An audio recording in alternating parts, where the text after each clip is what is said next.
these memories ဒီနေ့မှာတော့ဒူဘိုင်းမှာရှိတဲ့အကြီးဆုံးစာကြည့်အကြီးကိုတူတူသွားကြည့်လိုက်ရအောင်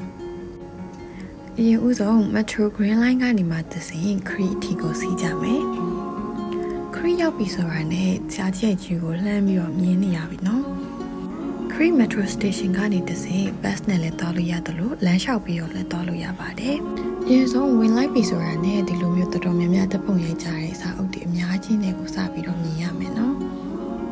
စာကြည့်တဲ့အတွင်းပိုင်းထဲမှာဆိုလို့ရှိရင်နောက်ထပ်အလွှာ9ထပ်ရှိသေးတယ်အထက်တစ်ထပ်ချင်းစီတိုင်းမှာလည်းစိတ်ဝင်စားစရာစာအုပ်တွေနဲ့စာဖတ်ဖို့ကိုယ်ပိုင်နေရာလေးလည်းရှိရနော်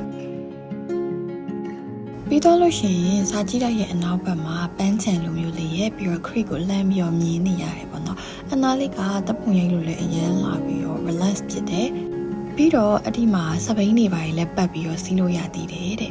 ညီမတော်တော့မသိတော့မစီးခဲ့လိုက်ရဘူးဒါပေမဲ့အဲ့လိုနေရာမျိုးမှာကိုကောင်လေးနဲ့အတူတူစပိန်စီးရရင်တော့ပျော်စရာကြီးလေနော်တေချာပေါက်စီးဖြစ်အောင်စီးကြည့်ခဲ့နော်